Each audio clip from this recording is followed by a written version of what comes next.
સુરતની સુમુલ ડેરી ફરી એકવાર વિવાદના વંટોળમાં છે। આગામી સમયમાં યોજાનારી સુમુલ ડેરીની ચૂંટણીને લઈ અને રાજકીય પારો ગરમ થયો છે। કોંગ્રેસે ભાજપ ઉપર ગંભીર આક્ષેપો કર્યા છે।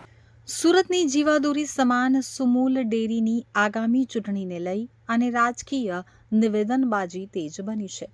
કોંગ્રેસના નેતા તુષાર ચૌધરીએ ભાજપ ઉપર આકરા પ્રહારો કરતા મેન્ડેટ પ્રથાનો વિરોધ કર્યો છે। તુષાર ચૌધરીએ આક્ષેપ કર્યો છે કે ભાજપ દ્વારા સહકારી સંસ્થામાં પણ મેન્ડેટ પ્રથા લાદવામાં આવી છે, જેનો મુખ્ય હેતુ માત્ર ભ્રષ્ટાચાર કરવાનો છે। તેમણે કહ્યું કે સુમુલ એ પશુપાલકોની સંસ્થા છે, કોઈ રાજકીય પક્ષની શાખા નથી, તો પછી ભાજપ શા માટે આમાં મેન્ડેટ આપીને દખલગીરી કરી રહી છે? કોંગ્રેસના મતે પ્રમુખ અને ઉપપ્રમુખ પદ માટે પણ ભાજપ મેન્ડેટ આપી અને પોતાના મળતિયાઓને ગોઠવવા માંગે છે, જેથી સહકારી સંસ્થાના માધ્યમથી ભ્રષ્ટાચારને વેગ આપી શકાય। આ પ્રથાને સહકારી આંદોલન અને પશુપાલકોના હિત વિરોધી ગણાવી કોંગ્રેસે ઉગ્ર વિરોધ નોંધાવ્યો છે।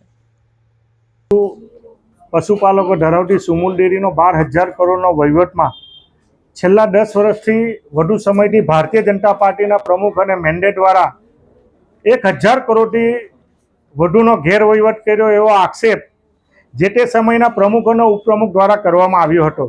સમગ્ર બાબતની ફરિયાદ સ્થાનિક પશુપાલકો મંડળીના પ્રમુખો, કોંગ્રેસ પક્ષ અને અમારા જેવા સહકારી ખેડૂત આગેવાનોએ વારંવાર રાજ્ય સરકાર, માનનીય મુખ્યમંત્રીશ્રી અને સહકાર વિભાગને કર્યા પછી રાજ્ય રજિસ્ટ્રારને અને નવસારીના જિલ્લા રજિસ્ટ્રારને તપાસ સોંપવામાં આવી હતી અને તપાસ અંતર્ગત 2000 પાનાનો કલમ 86 હેઠળનો રિપોર્ટ આજે પણ રાજ્ય સરકારના મુખ્યમંત્રીશ્રી અને સહકાર વિભાગની પાસે પડેલો છે।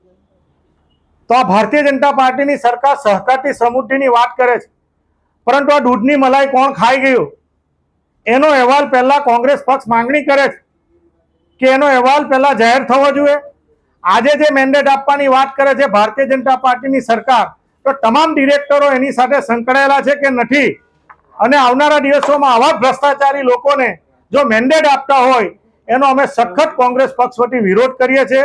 40 કરોડથી વધુનું જે લગભગ પશુદાણ જે ફેક્ટરી છે એમાં 20 કરોડની રાજ્ય સરકારની સબસિડીના રકમ 17 કરોડથી વધુનો ઉદ્ઘાટન ખર્ચ કરીને અને 37 કરોડથી વધુની જે પ્રોજેક્ટ કોસ્ટ હતી એના કરતાં વધારે 133 કરોડનો ખર્ચ કરીને આજે પશુપાલકના માટે વ્યાજનું જે ભારણ વધાર્યું છે, પશુના દવા માટેનું પણ કૌભાંડ કરવામાં આવ્યું હતું।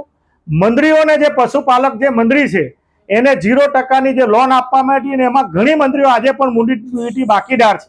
એ જ રીતે માંડવી ખાતે સરકારી જમીન મેળવવા માટે જે 4 કરોડ ને 40 લાખ રૂપિયાનો જે ખર્ચ કરવામાં આવ્યો હતો, આ સમગ્ર બાબતમાં ગેરરીતિ થઈ છે, તો પહેલા જે લોકોએ ગેરરીતિ કરી છે એના નામો જાહેર થવા જોઈએ।